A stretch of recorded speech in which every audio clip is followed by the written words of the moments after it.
Fala, meu povo do Dominantes Online. Mais uma aulinha de química, radioatividade. E agora a gente vai falar sobre as emissões naturais, junto com um pouco de história sobre a radioatividade. Na verdade, a gente vai associar os principais nomes que a gente associa ou cai em vestibulares quando se fala sobre eventos radioativos, tá? E junto com eles, todo o processo, todo não, mas de forma bem simples, o processo de emissões naturais, ou seja, quais são as radiações emitidas por espécies radioativas, tá? Olha só, primeiro cara que você vai sempre escutar é Becquerel, tanto que Becquerel, né, o Henri Becquerel, ou Becquerel só na verdade, é uma unidade utilizada para medir radiação. Tá? Vamos aqui, olha só. Já lá em 1896 que começam os fenômenos de emissões ionizantes. Na verdade, ele descobre, a partir, logo depois, do raio-x, com a descoberta das emissões por interações de metais, ele começa a estudar o urânio. E a partir de um estudo do urânio, ele percebeu que esse material, esse sal, olha o sal aqui, sal duplo de potássio e urila. Aí possui essa fórmula, bem pequenininho o sal que tem aqui, né? Mas não era importante, tem urânio na sua composição e o urânio era uma espécie atômica radioativa. Então, com o passar, mesmo ele ligado numa estrutura, esse urânio emitia radiação. Como ele descobriu que essa emissão de radiação é porque, mesmo guardado ao próximo a placas fotossensíveis, ocorria a degradação, ou melhor, ocorria a iluminação, a marcação nessa placa fotossensível. Então, alguma coisa estava emitindo luz para reagir com essa placa fotossensível. E aí era somente esse sal que estava guardado junto com a placa. Então ele começa a pensar, olha, existem átomos que estão emitindo algum tipo de radiação, mesmo sem nenhum estímulo, mesmo ao escuro, simplesmente porque tem esse cara, ele está emitindo uma radiação. A partir dessa fala, a partir desse argumento, que começam os estudos sobre radiação. A primeira pessoa a falar sobre foi Becquerel. Não é a pessoa que define o efeito de radioatividade, mas quando você escuta sobre ele, você associa a essas estruturas e Becquerel se torna uma unidade utilizada, a gente vai falar mais à frente, para falar sobre espécies radioativas. Tá? Olha lá, as radiações emitidas pelo material apresentam propriedades semelhantes ao raio-x, né? Elas emitiam mesmo no escuro e eram radiações ionizantes. E aí a gente começa a falar sobre essa atividade de radiações, a radioatividade. Quem explica isso muito bem, né, é a Curie. Né? A Curie, então, ela realmente demonstra o que é esse fenômeno. Né? Na verdade, ela demonstra em função do urânio, mas logo depois ela também descobre dois outros elementos que também emitem radiação. Né? Um é o rádio, em homenagem ao evento de radioatividade, que ela põe o nome, e o outro é o polônio, que ela nomeia em homenagem à sua terra natal. Tá?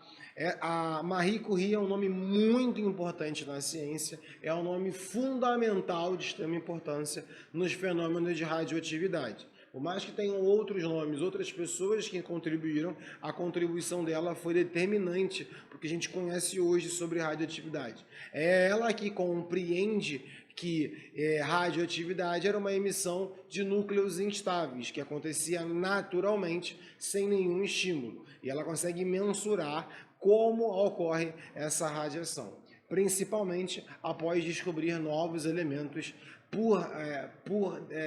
devido a essa emissão de radiação, essa intensidade na radiação emitida dessas espécies. E um outro cara que vocês já ouviram falar em outra parte da química, que é Rutherford. Rutherford você deve ter escutado quando a gente fala sobre modelos atômicos. E o estudo dele de modelos atômicos está diretamente associado ao estudo de radioatividade.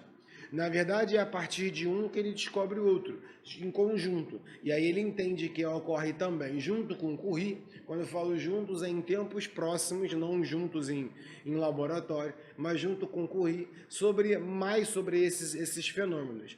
Ele consegue distinguir os tipos de radiações existentes.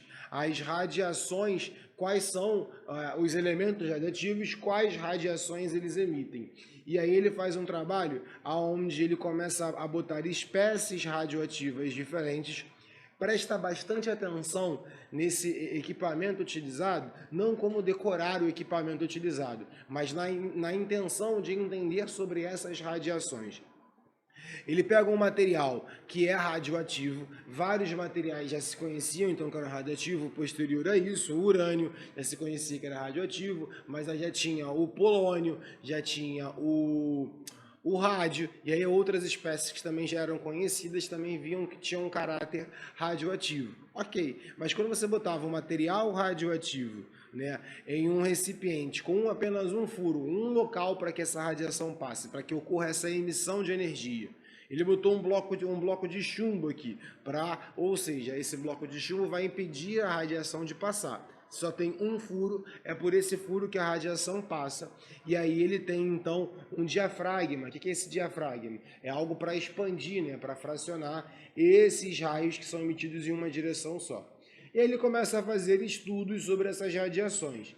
O estudo mais frequente, mais importante, foi quando ele colocou uma placa eletrizada. E aí você tinha uma placa positiva e uma placa negativa. Quando gerava carga nessas estruturas aqui ao redor, você via que alguns raios, algumas emissões, se entortavam para mais próximos de uma das placas. Né? Eu tinha uma placa negativa e aí uma radiação se curvava para mais próximo dessa placa negativa.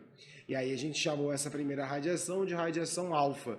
Aí existe outro tipo de radiação que não é emitida por todos os átomos radioativos, mas que é atraída pela placa positiva, a gente chama de radiação beta. E aquela que não tinha atração nenhuma, neutra, a radiação gama. Então você vai conhecer agora o que é a radiação alfa, radiação beta e radiação gama. Tá? Quem descobre, destrincha essas três radiações é Rutherford. Toda vez que você fala que um elemento emite radiação naturalmente, ele está emitindo ou radiação alfa, ou radiação beta, ou radiação gama. Tá? Bom, se você reparar, preste atenção nisso aqui, ó. Os raios alfas e os raios betas sofrem desvio no campo magnético, quando você põe uma carga eletrizada, tá? Então eles devem ter carga elétrica. Já os raios gamas não têm. Os raios betas, vou voltar para você ver, hein? Os raios betas são atraídos pela carga positiva, então eles têm carga elétrica negativa, e os raios alfas são atraídos pelas cargas negativas. Então ele deve ter carga positiva, tá bom? Bom, tá aí mais ou menos descrito, mesma coisa com os raios alfas que têm carga positiva, tá? Nesse caso em específico, a gente fica com a radiação alfa, beta e gama. Além disso, a gente simbolizou e compreende como ela funciona. Na próxima matéria, na próxima parte de radioatividade, eu vou falar sobre a descrição exata sobre essas informações. Mas a radiação alfa, a radiação beta e a radiação gama, elas têm velocidades diferentes, tá? Poder de penetração sendo uma radiação de ultrapassar um material ou não, diferentes, até porque tem composições diferentes. A radiação alfa ela tem uma radiação positiva, enquanto a radiação gama é neutra, a beta é negativa, tá?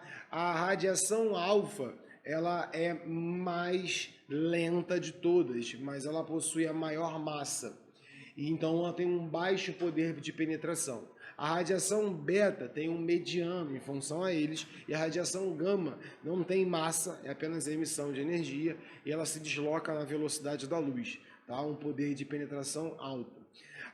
O interessante, que aqui não está listado, mas a gente comenta sobre isso, é que existe o poder de penetração e existe o poder ionizante da estrutura, a capacidade de ionizar as estruturas.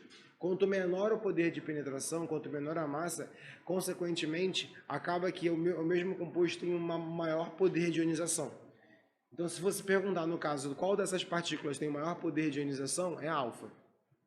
Tá bom? Beleza, aqui tem uma outra imagem, a gente te apresenta sobre isso. Papel e roupas já conseguem te proteger, de certa forma, sobre a emissão da radiação alfa.